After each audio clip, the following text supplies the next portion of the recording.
This statement might surprise anyone that knows me personally. I actually enjoy using iPhone 12. I know, crazy, right?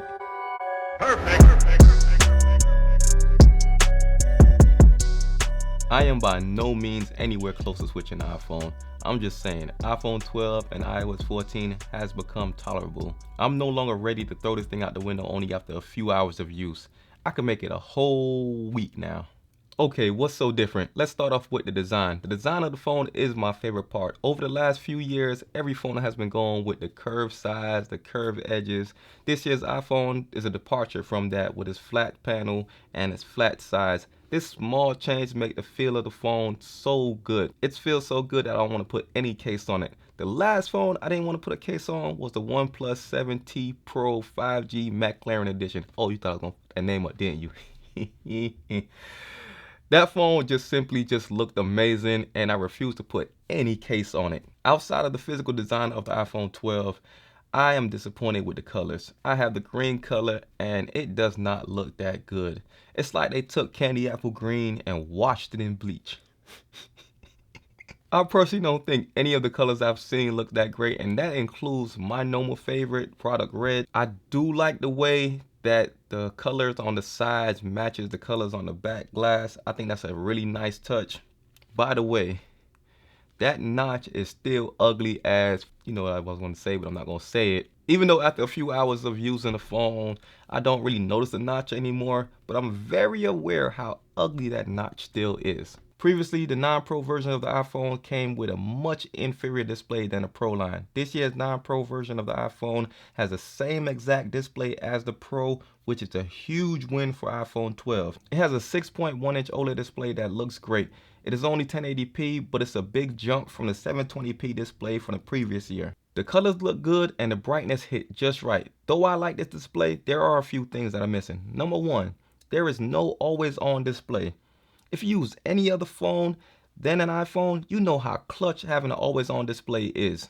Number two, no high refresh rate display. In 2020, this is a big negative. Having at least a 90 Hz display should be the standard. 60 Hz just does not cut it anymore. And it is definitely noticeable on the iPhone. This brings me to performance.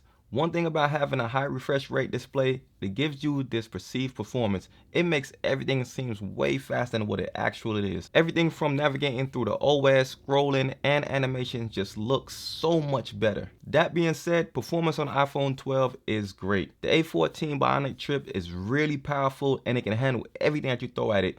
That's running games, switching between a bunch of apps, everything's runs smoothly. This generation of iPhone comes with 5G, and 5G on the iPhone is really fast. I've got some of my best speed tests using this iPhone than on any other phone. But with 5G does comes a pretty big hit to battery life. I didn't notice it at first because I'm always at home, and when I'm at home, I'm always on Wi-Fi, so I was getting 6 to 7 hours of screen on time, which is pretty great. But once I left the house, it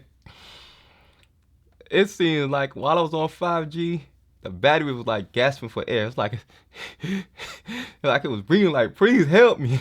Like the battery was draining so fast and the phone was getting pretty warm. Some of the earlier Android phones did have similar issues with 5G with draining the battery really fast, but all of those issues has been resolved. And since Apple was late to the game with 5G, I would have expected that they would have had resolved some of the battery drain issues, but that is just not the case. Since the battery dies so fast on 5G, you'll think I just pop it on the charger, right?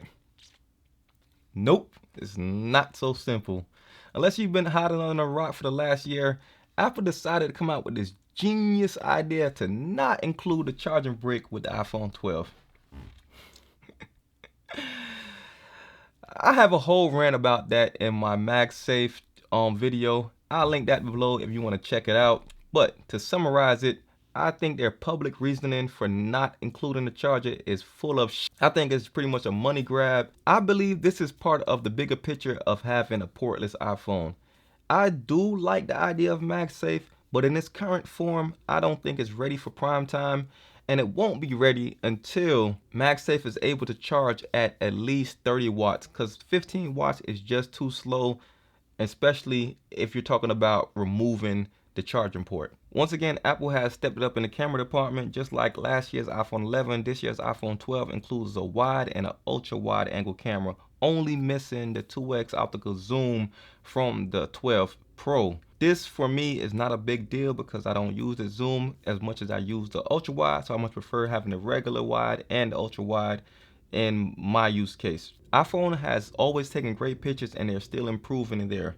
I do like how Apple has been putting in the extra focus on the video side of things, being that a lot of people now use their smartphones as content creation devices.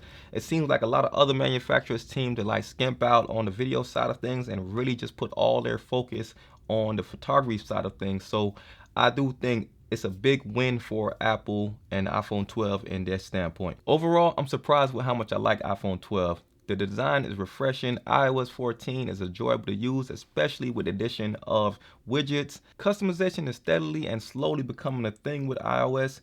With everything that iPhone 12 brings, I don't see much of a reason to go with the 12 Pro. I think the choice is between the 12 and the 12 Pro Max. That is where I think you'll notice a huge differences between the two devices. Okay, that was another Joe Tech Talk. Thanks for watching. Subscribe to catch me in the next one. I'm out.